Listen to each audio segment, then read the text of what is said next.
Ngayong araw guys, nag-request nga pala sa amin si Mingming na maglagay daw kami ng swimming pool dito sa parkingan ni Lokbu. At dahil lagi nga nabubutas yung inflatable pool, dahil lagi tinutuka ni Mingming, kaya gagawan na lang namin siya ngayon ng DIY na swimming pool na mas matibay. Kaya tuwan-tuwa na naman si Mingming guys At syempre dahil masaya ngayon si Mingming, kaya nag-ready na agad kami guys ng malaking kawali at gata. Syempre para sa lulutuin naming suso at kohol na matagal ng craving si Mingming. Kaya maki-craving sanitize na naman ng mga itik.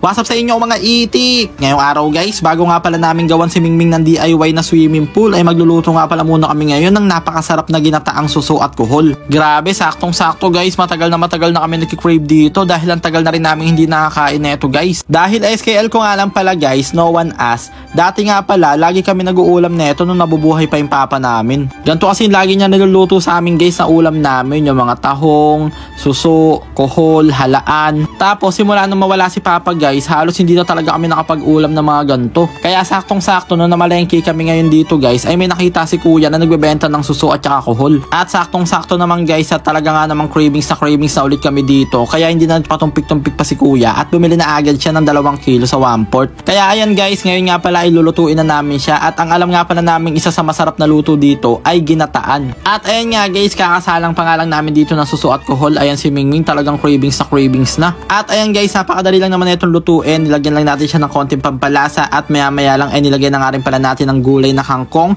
Tapos naglagay na rin pala tayo ng siling labuyo para meron siyang sipa ng tadyak. At maya-maya lang ay hinango na nga pala natin yan guys. At tignan nyo naman, grabe, napakasarap pagmasdan. Kaya mukhang mabubusog na naman ng mga itik. Grabe, magtatabaan kami guys sa kaka-content namin ng mga food trip. Kaya ayan guys, ito na nga pala ang pinakahihintay naming moments. Tikiman time na. At ayan si Baron, talagang lumalife hack pa. Grabe, sobrang sarap nga na itong suso guys. At ang kagandahan dito guys, kapag nag-ulam kayo neto ay nakapag food trip ka na high blood ka pa. Medyo nakaka-high blood din kasi to guys, kaya bawal tayo maparami ng kain neto. At saka nakaka-high blood din kasi medyo mahirap tanggalin yung laman niya sa loob.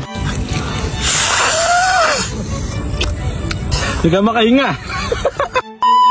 At ayan na nga guys, after nga pala namin ma-craving sanitize, ay uumpisa na nga pala ngayon ni Baron na gumawa ng DIY swimming pool para dito kay Mingming. Bali dito niya nga pala itatayo yan guys sa tabi ng parkingan ni Lokbu dahil para mababantayan namin si Mingming guys para hindi siya mapunta sa malalim. Pero don't you worry guys, dahil yung gagawin nga pala ngayon dito ni Baron na DIY pool ni Mingming ay mababaw lang, mga 1.5 dangkal lang. Dahil kahit gano'n nga pala kalalim yung gawin ni Baron dyan guys, hanggang dibdib lang yan ni Mingming dahil naka-permanent floating yan si Itik. Kaya ayan na nga guys, after nga pala ni Baron itayo yung kahoy ay maglalagay na nga pala tayo ngayon dito ng trapal. At kaya nga pala DIY pool na lang yung ginawa natin kay Mingming dahil kapag yung mga inflatable pool nabubutasan lagi guys, kakatuka ni Mingming. Kaya ganito na lang yung swimming pool ngayon ni Mingming guys, mas matibay pa to at mas malawak. Kaya ayan guys, nag-igib na nga rin pala kami ng tubig at pinaglalagyan na nga pala namin tong swimming pool ni Mingming. Kaso nga lang guys, sa kasamaan palad, ang hirap mag-igib dahil wala nga palang tubig ngayon dito sa parkingan ni Lokbu. Kaya hindi muna namin pinunutong swimming pool ni Mingming. Pero ayos lang yan guys, tamang half bath na lang muna ngayon si Mingming dahil medyo hapon na rin, mahirap na baka sipunin. At ayan, habang nagsiswimming si Mingming dito guys, ininggit niya pa dito yung mga tropa niyang kambing. May kamukhang kambing nga dito si Mingming guys ayun si Bingbing.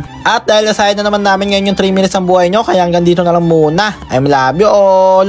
Mwah!